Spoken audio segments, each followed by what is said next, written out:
1800 hours Pakistan Standard Time. Assalamu alaikum. This is Radio Pakistan. The news read by Daman Zaman. The headlines. The Prime Minister has directed to prepare a time-frame-based action plan for medium and long-term projects to enhance agriculture produce. Imran Khan has directed to link up all the complaint systems of the federal government departments with the Pakistan Citizen Portal to effectively address public grievances. The Information Minister says the government believes in the freedom of expression and is ready to contribute for the welfare of the journalists. The Economic Coordination Committee of the Cabinet has approved an amount of 3,850 million rupees for the payment to the employees of the Pakistan steel mills for the current financial year. In the illegally Indian-occupied Jammu and Kashmir, BJP-led fascist Indian regime is working on fast track to issue domicile certificates to non-Kashmiris in order to change the Indian illegally occupied Jammu and Kashmir's demography. The Zimbabwean cricket team will arrive in Pakistan next month to play one-day internationals and T20 series during the tour. And now the news in detail. Prime Minister Imran Khan has directed to prepare a time-frame-based action plan for medium and long-term projects to enhance agriculture produce in the country. Presiding over a meeting to review the progress on agriculture reforms and food security initiatives in Islamabad today, he said ensuring food security is the top priority of the government. The Prime Minister directed to operationalize the food security dashboard at the Ministry of Food Security in collaboration with all the provinces and relevant departments. He also directed to pay special attention towards economic zones for the processing of agriculture produce. Emphasizing to benefit from Chinese experience, the Prime Minister said technical expertise of the Chinese should be fully exploited. He also directed to establish an integrated and coordinated system between all the stakeholders, including research institutions, universities, and other concerned departments. Prime Minister Imran Khan has directed his delivery unit to link up all complaint systems of the federal government departments with the Pakistan Citizen Portal. The Prime Minister asked the Prime Minister Delivery Unit to complete the process within 60 days to determine modalities in consultation with all the concerned organizations.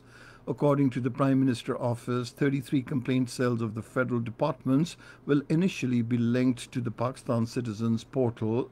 This will strengthen the complaint registration system as well as prove to be useful to effectively address public grievances. The Prime Minister's advisor on Interior and Accountability, Shahzad Akbar, says former rulers have been involved in money laundering in an organized manner. Talking to the media in Islamabad this afternoon, he said the National Accountability Bureau has filed money laundering reference against former Chief Minister Punjab, Mohammad Shahbaz Sharif, and his children in a Lahore-based NAB court. He said they used telegraphic transfer or fake foreign remittances to launder money abroad. He said the National Accountability Bureau has made 177 such incidents part of the reference, and there are 16 accused in this reference. Shahzad Akbar said the Federal Investigation Agency has detected a money laundering of 9.5 billion rupees in the Ramzan sugar mills owned by Mohammad Shahbaz Sharif's family. The Information Minister, Syed Shibli Faraz, has said the government believes in the freedom of expression and is ready to contribute for the welfare and protection of the journalists. Talking to the President National Press Club, Shakil Anjum, in Islamabad today, he stressed the need for improvement in the membership process of the unions of journalists to encourage working journalists and welfare of media workers as well as resolving their issues. The Economic Coordination Committee of the Cabinet has approved an amount of 3.85 billion rupees for the payment to the employees of Pakistan steel mills for the current financial year. The committee, which met in Islamabad today with the advisor to the Prime Minister on Finance, Dr. Abdul Hafiz Sheikh, in the chair, also sought a detailed report from the Ministry of Industries and Production on the liabilities on account of retirement dues. The committee allowed notifying the Kharlachi border crossing between Pakistan and Afghanistan as a rebatable border point for export of goods to Afghanistan. The Foreign Minister Shah Mahmood Qureshi says the leadership of Pakistan and China is committed to complete all projects in the second phase of CPAC at the earliest. Talking to the Chinese ambassador Yao Xing in Islamabad today, he said the strong Pakistan-China friendship has become an example in the world. The chairman CPAC Authority Asim Salim Bajwa has said the Prime Minister has approved in principle the upgradation of Karachi-Quetta Chaman Road to expressway.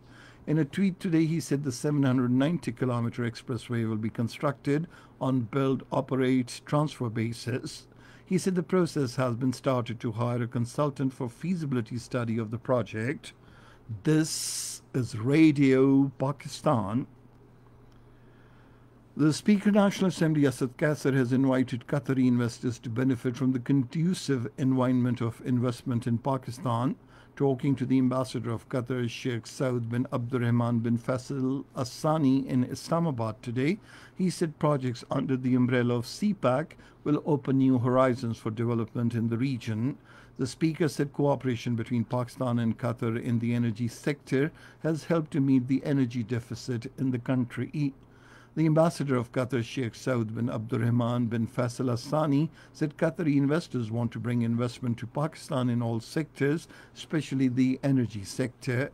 He said Qatar will continue all possible cooperation with Pakistan to strengthen its economy. 2 soldiers of the Pakistan Army embraced martyrdom due to Indian Army troops' unprovoked ceasefire violations along the line of control in Diva sector. According to ISPR, Sepoy Nurul Hassan and Sepoy Wasim Ali embraced martyrdom. Pakistan Army responded and targeted those posts which initiated the fire. There were also reports of substantial damage to the Indian post, both in men and material. There have been 2,333 ceasefire violations by the Indian troops in 2020 so far. In the Indian illegally occupied Jammu and Kashmir, the All Parties Hurriyat Conference and other Hurriyat leaders and organizations have welcomed the Turkish President Recep Tayyip Erdogan for raising the Kashmir dispute during the ongoing 75th session of the United Nations General Assembly in New York. In a statement in Srinagar, the All Parties Hurriyat Conference spokesman said the speech is also an eye-opener for India, as the international community is no more ready to subscribe to its false narrative on Jammu and Kashmir. The Hurriyat leaders called upon the United Nations Secretary General Antonio Guterres to resolve the Kashmir dispute in accordance with the relevant Security Council resolutions. Meanwhile, a report released by the Kashmir Media Service says the Bharatiya Janata Party-led fascist Indian regime is working on fast track to change the demography of the Indian illegally occupied Jammu and Kashmir and deprive the Kashmiris of their identity. Referring to official figures released by the Delhi-led Indian illegally occupied Jammu and Kashmir regime in Jammu, the report said more than 1.85 million domicile certificates have been issued over the past 3 months to non-Kashmiri Hindus. The Special Representative for Afghanistan Reconciliation, Zalmay Khalilzad, says the United States will protect its interests in all circumstances in Afghanistan. He stated this while testifying before the U.S. House Oversight and Reforms Subcommittee on National Security on Donald Trump's administration's Afghanistan policy. Zalmay Khalilzad said the Afghan people will suffer if there is no peace settlement in the country. The European Union says it is determined to get a Brexit deal with Britain, but will be firm and realistic with London after Prime Minister Boris Johnson decided to break the divorce agreement. Talking to journalists in London, the European Union chief negotiator Michel Barnier said failure to reach a deal would create uncertainty over trade and everything. And now cricket. The Zimbabwean cricket team has been granted permission by its government to travel to Pakistan for a series next month. In a tweet, the International Cricket Council confirmed today that Zimbabwe is set to play one-day internationals and T20 series during the tour. And finally, the weather. Mainly hot and dry weather is likely to prevail over most parts of the country during the next 12 hours. And that is the end of this news bulletin. For more news and analyses, log on to our website, radio.gov.pk. And you can also watch the live video streaming of our bulletins on the link facebook.com/Radio Pakistan News Official.